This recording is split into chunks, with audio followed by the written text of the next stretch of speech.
नमस्कार। ग्रहों की गोचरीय स्थिति पर रेगुलर वीडियो पाने के लिए साप्ताहिक राशिफल, मासिक राशिफल, त्रैमासिक राशिफल और ग्रहों के बाकी गोचर पर भी रेगुलर अपडेट्स पाने के लिए, जिसके हिसाब से आप अपने जीवन में थोड़ी गाइडेंस प्राप्त कर सकें, इसके लिए मेरे चैनल को अवश्य सब्सक्राइब करें। जिन लोगों ने सब्सक्राइब कर रखा है वो ऑल ये जो नोटिफिकेशन सेटिंग होती है इसको क्लिक करें, क्योंकि कभी कभी कुछ लोग बोलते हैं उनको नोटिफिकेशन नहीं मिलती। आशा करता हूँ चैनल को सब्सक्राइब करेंगे और रेगुलर वीडियोस अवश्य आप देखेंगे। नमस्कार। ओम गणेशाय नमः। ओम नमः शिवाय। मैं निखिल ज्योतिषाचार्य आप सभी का मेरे चैनल पर पुनः स्वागत करता हूँ। आशा करता हूँ कि आप सभी स्वस्थ होंगे। महादेव की कृपा आप सभी पर सदैव बनी रहे। कि वीडियो मीन यानी कि पाइसेस के लिए बहुत विशेष है, क्योंकि वीडियो है फरवरी 2026 के मासिक राशिफल के बारे में। कैसा रहेगा फरवरी का महीना मीन के लिए, पाइसेस के लिए। जो मेरा मासिक राशिफल होता है वो प्रमुखतः जीवन की मुख्य और प्रमुख चीज़ों पे आधारित होता है, जैसे कि सामान्य विश्लेषण, career, business, income, investment, love life, married life, students और सेहत। और इसके साथ ही वीडियो के अंत में मैं कुछ विशेष उपाय भी बताता हूँ, जिसके करने से महीने की सकारात्मकता में वृद्धि अवश्य होती है। यदि आपकी लग्न राशि या चंद्र राशि मीन है, दोनों ही गाइडेंस के लिए इस राशिफल को देख सकते हैं। जहाँ से सूट और रिलेट आपको ज़्यादा करता है वहाँ से देखिए। व्यक्तिगत तौर पे मेरा मानना है लग्न से अगर आप देखेंगे तो अच्छा, इनकेस नहीं पता है तो चंद्र राशि से भी इसको देख सकते हैं। शुरू करते हैं इस अत्यंत महत्वपूर्ण राशिफल का सामान्य विश्लेषण के साथ। शुरू करते हैं सामान्य विश्लेषण के साथ। सबसे पहले लग्न भाव को देखते हैं। लग्न भाव में क्या किसी ग्रह का प्रभाव है? बिल्कुल है। शनिदेव बैठे हैं लग्न में और अभी तो बहुत टाइम और उनका है, करीबन 1.5 साल, ऑलमोस्ट 1.5 साल अभी आपके लग्न भाव में बैठेंगे। अच्छी चीज़ है कि अब मार्गी हुए हुए उनको बहुत टाइम हो चुका है, वो आपके लाभेश हैं तो लाभ तो मिलेगा। एक और अच्छी चीज़ है कि आपके लग्नेश गुरु भी अब धीरे धीरे करके मार्गी अवस्था की तरफ जा रहे हैं। मार्गी नहीं होंगे फरवरी में, लेकिन थोड़ी स्थिरता आ रही है। तो जो आपने अपने जीवन में बहुत मंदता का अनुभव किया होगा नवंबर से, क्योंकि लग्न में शनि मंदता, लग्नेश वक्री मंदता, अब उसमें सुधार दिखेगा। दूसरा, शनि क्योंकि 12वें घर के स्वामी हैं और 12वें घर में बहुत सारे ग्रह आने वाले हैं इस महीने। मंगल भी, सूर्य भी, बुध भी, शुक्र भी, सारे ग्रह 12वें घर में होंगे। तो क्योंकि शनि 12वें घर के स्वामी हैं, डिस्पोजिटर हैं, इतने सारे ग्रहों के डिस्पोजिटर बन जाएंगे, तो ये महीना बहुत ज़्यादा बड़े बदलाव का है, बहुत बड़ी ट्रांसफॉर्मेशन का महीना मीन के लिए दिख रहा है।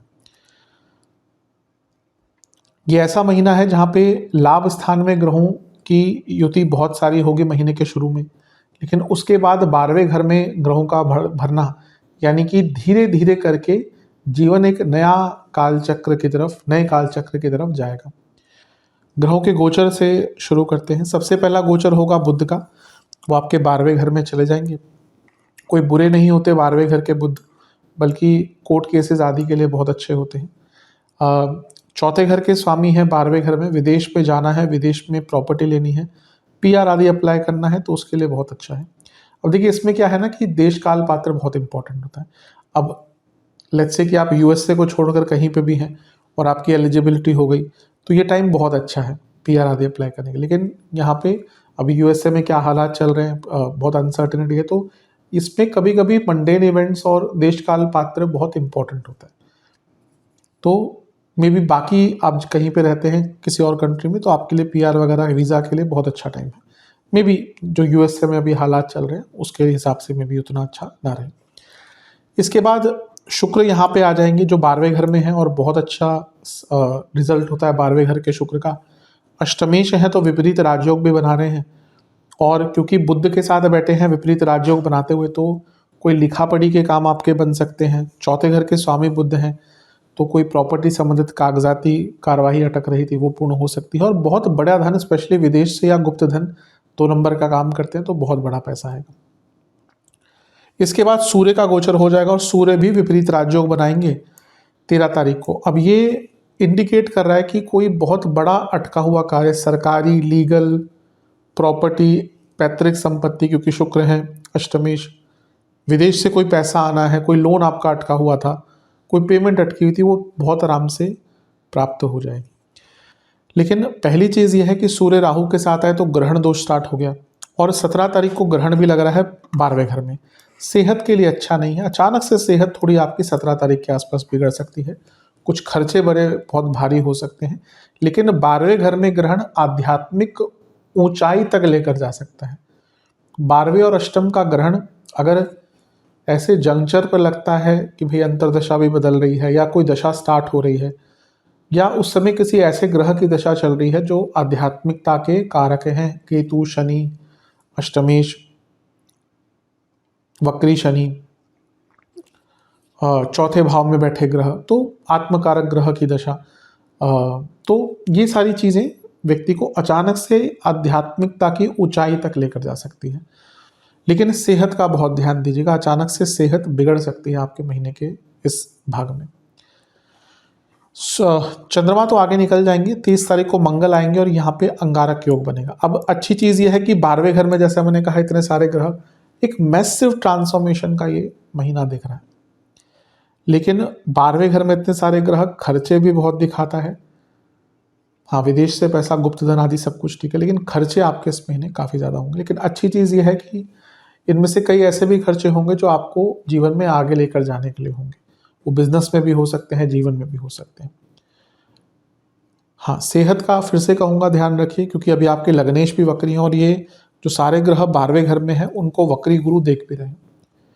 लेकिन आप अपने जीवन में कहीं फंस चुके थे, एक लूप में अगर फंस चुके थे कि भाई इससे निकल ही नहीं पा रहे, चक्रव्यूह में फंस गए थे, इससे अच्छा महीना नहीं हो सकता फरवरी से, जहाँ पे आपको अपने चक्रव्यूह को तोड़कर उसको भेद कर आगे बढ़ने का मौका मिलेगा। महीने के अंत में बुध वक्री हो जाएंगे 26 तारीख को। बहुत गलत कोई निर्णय ले सकते हैं जिससे आपको अपने आप को पूरी तरह से बचाना है। बल्कि कोई बहुत बड़ा फाइनेंशियल निर्णय 26 फरवरी के आसपास मत लीजिएगा। विशेष प्रेडिक्शंस, आगे बढ़ेंगे इस महीने, अपने ऊपर विश्वास बढ़ेगा, अपनी लिमिटेशंस को क्रॉस करेंगे। बहुत बड़ी संभावना वाला महीना दिख रहा है। ऐसा लगता है कि जो चीज़ करने जा रहे थे उसमें अटक रहे थे, वो जो अटकन है, वो जो भटकन है, जहाँ पे भटक जाते थे, अटक जाते थे, उन चीज़ों से थोड़ा सा फाइनली निकल कर आगे बढ़ेंगे, अपने आप को अप्लाई कर पाएंगे और अपने ऊपर विश्वास बहुत बढ़ेगा। अच्छा महीना है। सेहत का ध्यान दीजिएगा, फिर से कहूँगा। कुछ चीज़ें जिनसे बिल्कुल बचना है, विद्रोही नहीं रहना, जल्दबाजी मत कीजिएगा, इम्पेशेंट मत होइएगा, मेंटल सेहत का ध्यान बहुत रखिएगा, नहीं रखेंगे तो बहुत कष्टकारी महीना जाएगा। और हर चीज़ को कंट्रोल या ओवर कंट्रोलिंग मत बनिएगा। महीना वैसे देखा जाए तो ठीक ही है आपका, बहुत बुरा नहीं। चलते हैं करियर की तरफ। जहाँ तक करियर की बात है, ये महीना ठीक है, बस ये है कि 10वें घर के स्वामी वक्री हैं, अच्छी स्थिति की तरफ जा रहे हैं, लेकिन फिर भी थोड़ी अड़चने आएंगी। शनि और बृहस्पति दोनों ही देख रहे हैं, ये आखिरी 2-3 महीने हैं, 3-4 महीने हैं, तो कुछ सब्सटेंशियल करने के लिए ये महीना अच्छा है। बस हाँ, काम थोड़े अटकेंगे। अच्छा, केतु भी देख रहे हैं, गुरु भी देख रहे हैं, शनि भी देख रहे हैं। आप कुछ नई स्किल अगर सीखना चाहते हैं ना करियर में, बहुत अच्छा महीना। और आजकल का टाइम ही ऐसा है कि अगर आप स्किलफुली अपडेटेड नहीं हैं तो जॉब मार्केट भी बहुत अनसिक्योर है, बहुत ज़्यादा अनस्टेबल है। अभी क्या हो रहा है कि कई लोगों की जॉब चली गई है लेकिन दोबारा जॉब मिल नहीं रही, क्योंकि मार्केट सिचुएशन ही ऐसी खराब। इवन कुंडली में अगर योग भी होते हैं ना इस टाइम पे, मैं हमेशा कहता हूँ कि देश काल पात्र, स्पेशली करियर में मंडेन इवेंट्स, जब पूरी इकॉनमी या फिर लेट्स से मार्केट ही गिरी हुई है, तो इवन अगर योग भी होते हैं तो कभी कभी बहुत आराम से वो फ्रेक्टिफाई नहीं होते, क्योंकि एक बड़ी सिचुएशन, मार्केट सिचुएशन उसको ओवर पावर कर रही है। तो मेरे हिसाब से तो अपने आप को करियर के हिसाब से एनहेंस कीजिए। हाँ, अच्छी चीज़ है कि 11वें घर में बहुत सारे ग्रह रहेंगे शुरू में। मंगल तो 23 तारीख तक है और शुरुआती भाग में तो 4 ग्रह रहेंगे, तो हो सकता है कुछ धन का लाभ, कुछ एरियर द्वारा मनी आपको मिल सकता है। ग्रहों की गोचर की तरफ चले तो बुध का गोचर पहला होगा, बहुत डायरेक्ट इम्पैक्ट नहीं है, लेकिन क्योंकि 10वें से 10वें के और 10वें से सप्तम के स्वामी हैं, थोड़ा सा ये हो सकता है कि आपका रिकग्निशन जो आप डिजर्व करते हैं आपको ना मिले 3 तारीख के आसपास। शुक्र का गोचर तो ठीक ही है, कोई बहुत बुरा नहीं, विपरीत राजयोग बना रहे हैं और 12वें घर को इतना प्रभावित कर रहे हैं, तो जो लोग विदेश में जॉब ढूंढ रहे हैं उनके लिए अच्छा योग है, क्योंकि 12वां घर यहाँ पे बली होता जा रहा है। सूर्य भी यहाँ पे आ जाएंगे 13 तारीख को, अर्थ त्रिकोण के स्वामी हैं, थोड़े बॉसेस से मतभेद स्टार्ट हो जाएंगे और ग्रहण भी लग रहा है 17 तारीख को, जो बॉसेस से मतभेद और थोड़ी सी करियर में कन्फ्यूजन बढ़ाते हैं। 17 तारीख के बाद चंद्रमा तो आगे चले जाएंगे, मंगल 23 तारीख को 12वें घर में आ जाएंगे। अब यहाँ पे बहुत सारे ग्रह हैं और ये भाव जो है 10वें से तीसरा है। ये सारे ग्रह छठे घर को देख रहे हैं, तो बिजी तो बहुत रहेंगे, लेकिन कम्युनिकेशन प्रॉब्लम थोड़ी सी आपको अपने करियर में देखने को मिल सकती है अपने कलीग्स के साथ, और वर्क फ्लो भी थोड़ा सा बिगड़ सकता है इस टाइम पे। 26 तारीख को बुध वक्री हो जाएंगे, क्योंकि सप्तम से तीसरे में है। जैसे मैंने कहा, कोई बहुत बड़ी गलती आपसे, कम्युनिकेशन लैप्स आपसे, और अगर आप कोई फाइनेंशियल काम करते हैं तो, और आपके अधीन फाइनेंशियल ट्रांजैक्शंस होती हैं तो बहुत सचेत रहेगा, बहुत बड़ी गड़बड़ यहाँ पे आपसे हो सकती है। लूज टॉक्स मत कीजिएगा और टाइम मैनेजमेंट पर बहुत ध्यान दीजिएगा। विशेष प्रेडिक्शन, ज़्यादा एडवेंचरस ना हो, चीज़ों को सरल रखें, अवेयरनेस बढ़ाइए, डिटर्मिनेशन बढ़ाइए और सीखिए। आप यकीन मानिए, इस महीने आप कुछ सीखते हैं या सीखने का प्रयास करते हैं ना, आपका कॉन्फिडेंस बहुत बड़े लेवल पर चल जाएगा। कम्युनिकेशन प्रॉब्लम निरंतरता से आएगी मध्य भाग के बाद। बदलाव के लिए बहुत अच्छा महीना, अगर आप जॉब चेंज करना चाहते हैं, रोल चेंज करना चाहते हैं, लेकिन अदरवाइज आपको कम्युनिकेशन पर बहुत ध्यान देना है। ग्रोथ मिलेगी, लेकिन शांति के साथ आगे बढ़िए। अपने करियर के बारे में एक्सेप्टेंस ले आइए कि आप कितना सच में आगे बढ़ सकते हैं, कितना नहीं बढ़ सकते। एक अगर सेंस ऑफ एक्सेप्टेंस आपके मन में आ जाए तो यकीन मानिए बहुत आगे बढ़ेंगे। थोड़ा वाणी में ग्रेस रखिएगा इस महीने, क्योंकि कभी कभी आपकी वाणी में बहुत अभद्रता और अनप्रोफेशनलिज्म आ सकता है। महीना बहुत बुरा तो नहीं कहूँगा। चलते हैं बिजनेस की तरफ। बिजनेस के लिए ठीक ठाक महीना है। सप्तम भाव पर शनि की दृष्टि है जो लाभेश है, तो पैसा तो बढ़ेगा ही। सप्तमेश महीने के 3 दिन तक शुरू के 11वें घर में रहेंगे, तो बहुत बड़ा कोई धन का लाभ हो सकता है। उसके बाद वो 12वें घर में चले जाएंगे। ऐसा नहीं कि नुकसान ही नुकसान होगा, लेकिन हो सकता है कुछ खर्चा आपको एक्स्ट्रा करना पड़ जाए। हाँ, अपने बिजनेस के लिए लोन वगैरह आपको चाहिए, इन्वेस्टमेंट चाहिए, तो टाइम अच्छा है। शुक्र का भी यहाँ पे जाना बहुत श्रेष्ठ है, क्योंकि शुक्र सप्तम से धन के स्वामी हैं और यहाँ पे विपरीत राजयोग बनाएंगे, तो कुछ इनकम के नए सोर्सेस खुल सकते हैं। और इसके बाद अगर हम देखें, यहाँ पे सूर्य भी आ जाएंगे, वो भी विपरीत राजयोग बना रहे हैं। अगर आपके बिजनेस में कुछ चीज़ें बहुत टाइम से अटक रही हैं जो आप प्राप्त नहीं कर पा रहे, यहाँ पे 13 तारीख के बाद योग बन जाता है। 17 तारीख के आसपास केयरफुल रहेगा, ग्रहण लगेगा तो कुछ खर्चा, कुछ काम अटक सकता है, कोई लीगल इशू स्टार्ट हो सकता है, स्पेशली बड़ा बिजनेस है आपका तो। फिर मंगल भी यहीं पे आ जाएंगे, तो धन स्थान के स्वामी हैं, भाग्य स्थान के स्वामी हैं, यानी कि मेहनत बहुत रहेगी इस महीने बिजनेस में, लेकिन उसके परिणाम भी आपको बहुत अच्छे मिलेंगे। 23 तारीख को मंगल यहाँ पे आएंगे। हाँ, 26 तारीख को बुध का वक्री होना बहुत बड़ा खर्चा, नुकसान और कोई लिखा पढ़ी के काम में गड़बड़ और आपसे कुछ गलत निर्णय दिलवा सकता है, तो इन सब चीज़ों पर थोड़ा सा विचार कीजिएगा। महीना कोई बुरा तो नहीं है। विशेष प्रेडिक्शन, भाग्य साथ देगा, कमियां सुधार पाएंगे, नुकसान की भरपाई दिख रही है। कम्युनिकेशन थोड़ा सा रखिएगा अगर पार्टनरशिप वाला बिजनेस है स्पेशली। इवन नए पार्टनर्स भी आपको मिल सकते हैं इस महीने। ये प्रयास कीजिए कि आप अपने बिजनेस में वैल्यू एडिशन कीजिए। समय के साथ हमें बदलना पड़ता है। मे बी क्लाइंट्स की डिमांड बदल रही हो, कुछ आप नया करना चाहते हो, तो उसमें आपको कुछ वैल्यू एडिशन करनी हो, तो वैल्यू एडिशन पर ध्यान देंगे तो अच्छा है। ऑथेंटिसिटी पर काम कीजिए अपने बिजनेस में, शॉर्टकट्स मत लीजिए, थोड़ा मार्केटिंग पर ध्यान दीजिए। महीना ये है कि हाँ, खर्चे थोड़े से ज़्यादा रहेंगे, लेकिन उसमें से कई खर्चे अनिवार्य भी दिख रहे हैं कि आपको करने ही पड़ेंगे। चलते हैं इनकम, इन्वेस्टमेंट, एक्सपेंसेस की तरफ। इनकम तो बहुत है, लाभ स्थान में इतने सारे ग्रह, धनयोग भी बन रहा है, मंगल के द्वारा ही धनयोग बहुत स्ट्रांग बन रहा है। इन्वेस्टमेंट शुरुआती 10 दिन बहुत अच्छे हैं, बीच के 10 दिन बहुत अच्छे, बल्कि बीच के 10 दिन तो ऐसे हैं जहाँ पे इवन अगर आप इन्वेस्टमेंट की मार्केट को समझना चाहते हैं, नए इन्वेस्टर्स हैं, उनके लिए भी अच्छा है। इवन एंडिंग जो डेज हैं 20 तारीख के बाद, वो भी खर्चे बहुत बहुत होने वाले हैं, बहुत खर्चे होंगे। इसमें से मैं कहूँगा कि ज़्यादा खर्चे अनिवार्य होंगे। भाई हो सकता है अब 11वें घर में इतने सारे ग्रह हैं, तो हो सकता है आप में से कुछ लोगों ने रिसेंटली प्रॉपर्टी ली हो।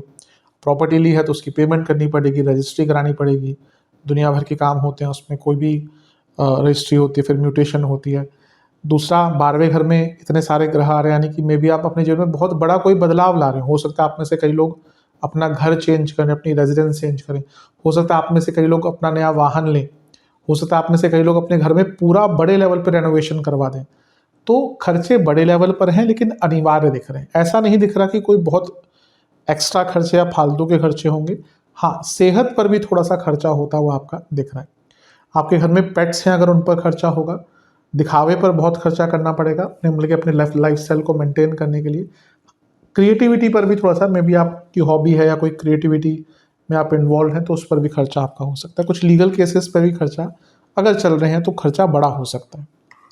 चलते हैं लव एंड रिलेशनशिप की तरफ। जहाँ तक नो कॉन्टैक्ट सिचुएशन की बात है, हाँ चांसेस हैं, स्पेशली महीने के अंतिम भाग में नए रिलेशनशिप के चांसेस हैं इस महीने। वो मैं कहूँगा कि लेट्स से कि मे बी शुरुआती जो 10-12 दिन है वहाँ तक चांसेस ज़्यादा हैं, और फिर एकदम महीने के अंत में 26-27 तारीख के आसपास ऐसी सिचुएशन बन सकती है। जो लोग रिलेशनशिप में है, मिश्रित महीना है, पंचम पर बहुत सारे ग्रहों का प्रभाव रहेगा, तो ये कॉम्प्लिकेशन क्रिएट करता है। मंगल भी है तो एग्रेशन, सूर्य भी है तो एग्रेशन, शुक्र बुध साथ में देख रहे हैं तो एक तरफ अट्रैक्शन रहेगा, लेकिन बुध आपके लिए बाधकेश है तो कम्युनिकेशन प्रॉब्लम रहेगी, तो थोड़ा कॉम्प्लिकेटेड है। जैसे जैसे ग्रहों का गोचर होगा थोड़ी सी शालीनता वापस आएगी। सबसे पहले बुध का गोचर हो जाएगा, लेकिन वो राहु के साथ है पंचम से छठ में, कम्युनिकेशन गैप तो रहेगा। शुक्र 12वें घर में आना लव लाइफ के लिए बहुत बुरा नहीं होता, क्योंकि थोड़ी इंटीमेसी बढ़ती है, और कभी कभी अगर इंटीमेसी ठीक है कपल्स के बीच में, कपल के बीच में, तो बाकी चीज़ें थोड़ी ओवर पावर हो जाती है। तो यहाँ पे एक अट्रैक्शन इंटीमेसी दिख रही है। हाँ, सूर्य का गोचर यहाँ पे बहुत अच्छा नहीं होगा, क्योंकि ये सब कुछ पंचम से अष्टम में हो रहा है। धीरे धीरे धीरे करके ऊर्जा बदलती जाएगी, और ग्रहण का यहाँ पे लगना 17 तारीख को, ये कुछ लोगों का सडन ब्रेकअप करा सकता है। यहाँ पे अगर ब्रेकअप होगा बहुत सडन होगा, मोर और लेस कि किसी और का इन्वॉल्वमेंट के कारण हो सकता है, कि किसी और का इन्वॉल्वमेंट हो जाए और रिलेशनशिप में का अंत हो जाए। तो महीने का जो 17 तारीख के आसपास का टाइम है वो संवेदनशील है। इसके बाद अगर हम देखें तो 23 तारीख को मंगल भी यहीं पे आ जाएंगे। अब देखिए 12वां भाव है, बदलाव का है, सब कुछ है, लेकिन ये पंचम से अष्टम में है। किसी भी भाव से अष्टम में अगर इतने सारे ग्रह आते हैं तो अनिश्चितता लाते, तो शुरुआती भाग थोड़ा प्रॉब्लम बहुत बड़ी नहीं दिखेगी, लेकिन जैसे जैसे 12वां घर बढ़ता जाएगा, बीच में एक टाइम आएगा मध्य भाग के आसपास जब लगेगा चीज़ें ठीक हो रही है, लेकिन 17 तारीख के बाद से तो बहुत अनसर्टेनिटी हो सकती है, और जैसे मैं कहा वहीं पर कुछ लोगों का ब्रेकअप हो सकता है महीने के अंत में 26 तारीख को, जब बुध वक्री हो जाएंगे। लॉयल्टी का टेस्ट होगा इस महीने। यात्राओं के कुछ योग बन रहे, अगर पॉसिबल है तो अवश्य पार्टनर के साथ जाइएगा। कोई फेक प्रोमिसेस नहीं करनी, इमेजिनेशन में नहीं रहना।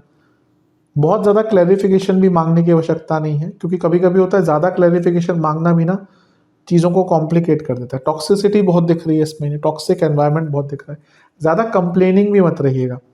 मैं तो कहूँगा कि यहाँ पे take as per the day, दिन के हिसाब से देखिए कि भाई आज कैसा माहौल है, कैसा परिस्थिति है, उसके हिसाब से। ज़्यादा ओवर प्लानिंग, ज़्यादा ओवर कॉम्प्लिकेट करने की कोई आवश्यकता नहीं है। थोड़ा सा मुश्किल है महीना लव लाइफ के लिए। चलते हैं वैवाहिक जीवन की तरफ। जहाँ तक वैवाहिक जीवन की बात है, थोड़ा एंडिंग जो पार्ट है या मध्य भाग के बाद जो पार्ट है प्रॉब्लमेटिक हो सकता है। सप्तम को देखिए, शनि तो देख ही रहे हैं, तो कि बहुत अच्छा तो नहीं होता। अब ये इंटेंसिटी डिपेंड करती है कि कुंडली कैसी है, क्योंकि हम सामान्य राशिफल ही डिस्कस कर रहे हैं, लेकिन अगर कुंडली में बहुत बुरे योग हैं तो प्रॉब्लमेटिक अवश्य। केवल शनि की दृष्टि मात्र ही बहुत प्रॉब्लम्स क्रिएट कर सकती है। ग्रहों के गोचर की तरफ चलते हैं। पहला गोचर बुध का है जो प्रॉब्लम लाएगा, क्योंकि सप्तमेश है। उनका राहु के साथ बैठना 3 तारीख को ये इंडिकेट करता है कि कन्फ्यूजन क्रिएट होगी। आपके पति या पत्नी की तबीयत भी इस महीने खराब हो सकती है। इसके बाद शुक्र का भी 12वें घर में जाना, वैसे अकेले होते तो बुरा नहीं होता, लेकिन क्योंकि राहु के साथ है, ट्रस्ट इश्यूज, एक दूसरे पर बिल्कुल विश्वास ना करना, किसी और के प्रति आकर्षण होना, और फिर अंततः सूर्य भी यहीं पर चले गए। अब ये क्या है, ये जो भाव है ये सप्तम से छठा है, यानी कि लड़ाई झगड़े, स्ट्रगल्स, चीज़ें सरल ना रहना, और अंततः ग्रहण भी यहीं पर लग जाएगा, सूर्य ग्रहण अमावस्या को 17 तारीख को, तो ये भी बहुत प्रॉब्लमेटिक टाइम है। तो ये महीना जैसे मैंने कहा शुरू में उतना बुरा नहीं है, लेकिन आगे चलकर तो लड़ाई झगड़ों की भरमार होने वाली है। और फिर से कहूँगा ये महीना आपके लाइफ पार्टनर की सेहत के लिए भी अच्छा नहीं है। 23 तारीख को मंगल भी यहीं पे आ जाएंगे, अंगारक योग भी बनेगा, और वो अंगारक योग युक्त मंगल जब सप्तम को देखेंगे और मंगल दोष भी बना रहे हैं, यानी कि भयंकर लड़ाई झगड़ा भयंकर प्रॉब्लम महीने के अंत की तरफ होंगी। और रही सही कसर बुध पूरी कर देंगे, वो 26 तारीख को वक्री ही हो जाएंगे, यानी कि जो प्रॉब्लम्स आ रही हैं वो कई गुना बढ़ जाएंगी। ये महीना जो है मैरिड लाइफ के लिए जैसे जैसे आगे बढ़ेगा प्रॉब्लम्स लाएगा। विशेष प्रेडिक्शन, बहुत कॉम्प्लिकेटेड दिख रहा है, बहुत डार्क महीना दिख रहा है। अब ये सारे ग्रह कहाँ देखेंगे? छठे घर को, जो सप्तम से 12वां है। जिनकी मैरिड लाइफ में उम्मीद हार चुके हैं ना, वो हो सकता है इस महीने कई लोग फिर सेपरेशन की तरफ जाएं। बहुत, जैसे मैंने कहा, कॉम्प्लिकेटेड, जैसे एक मकड़ी का जाला होता है ना, वैसा ये महीना दिख रहा है। ऐसा लग रहा है कि शुरुआती भाग में फिर भी थोड़ा प्रयास होगा कि चीज़ों को ठीक किया जाए, लेकिन जैसे जैसे महीना आगे बढ़ेगा, स्पेशली 13 तारीख के बाद प्रॉब्लम बढ़ती ही जाएंगी। और इवन ऐसा भी हो सकता है, कभी कभी क्या होता है ना, मैरिड लाइफ की प्रॉब्लम दोनों के बीच में ही है।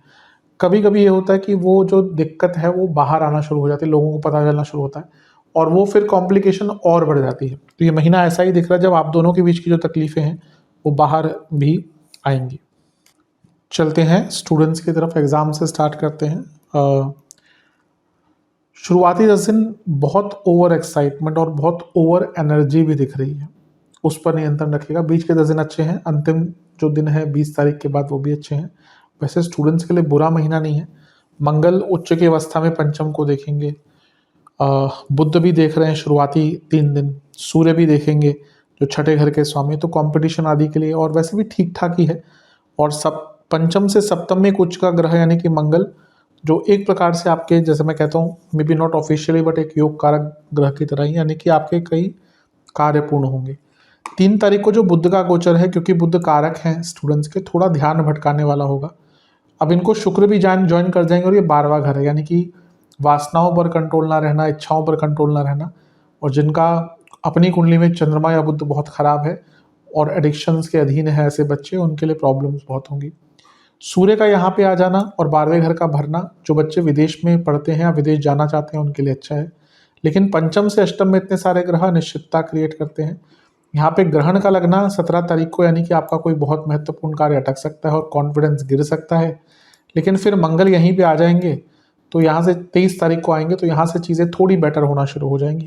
ये सारे ग्रह छठे घर को देख रहे हैं, तो कंपटीशन के लिए तो महीना अच्छा है। 26 तारीख को बुध वक्री हो जाएंगे, यहाँ पे बहुत बड़ी गड़बड़ हो सकती है, बहुत मिसकम्युनिकेशन हो सकते हैं और आपके काम बहुत अटक सकते हैं। विशेष प्रेडिक्शन, मेंटली बहुत एग्जॉस्टेड रहेंगे, तो अपने मेंटल हेल्थ पर ध्यान दीजिए। बदलाव बहुत आएंगे, परिस्थितियाँ बहुत बदलेंगी, पुरानी गलतियों से सीखिए, आगे बढ़ने का प्रयास कीजिए। एक steady flow of work, steady flow of study बनाकर रखेंगे तो आपको बहुत लाभ मिलेगा। तो महीना बुरा तो नहीं कहूँगा, लेकिन जो मैंने कुछ चीज़ें अंकित करी हैं उन पर बहुत ध्यान दीजिएगा।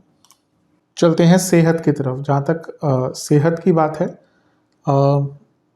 पेट की प्रॉब्लम बहुत रहेगी, जिनको बीपी के इश्यूज़ हैं, आँखों की प्रॉब्लम है, हड्डियों की प्रॉब्लम है, डायबिटीज़ है, और जिनको कोई भी हार्मोनल डिसऑर्डर्स है उनकी प्रॉब्लम ज़्यादा रहेगी। शुरुआती 10 दिन बीपी, कफ रोग और पेट के रोग, बीच के 10 दिन आँखों के रोग, हड्डियों से संबंधित रोग, नसों के रोग, पैरों में दर्द या पैरों के रोग, अंतिम 10 दिन में एंग्जाइटी, नसों से संबंधित रोग, और फिर से आँखों के रोग तंग करते हुए दिख रहे हैं। उपाय के स्वरूप में किसी भी मंदिर में कुछ धार्मिक पुस्तकों का दान और चने की दाल का दान और शक्कर का दान कीजिएगा। महादेव का दही और गंगा जल मिलाकर अभिषेक कर कर, चंदन का विलेपन कर कर, पीले रंग और सफ़ेद रंग के पुष्प अर्पण कर कर, घर में बने बेसन के हलवे का भोग लगाकर, एक घी का दिया अर्पण कर कर, रुद्र गायत्री मंत्र का 108 बार जाप कीजिएगा और महादेव के मंदिर में चावल और दूध का दान कीजिएगा। ये उपाय कर लेंगे तो बहुत लाभ मिलेगा। आशा करता हूँ वीडियो काम आएगा। चैनल पर नए हैं सब्सक्राइब कीजिए, वीडियो को लाइक कीजिए। मिलता हूँ अगली वीडियो में, तब तक के लिए ओम नमः शिवाय।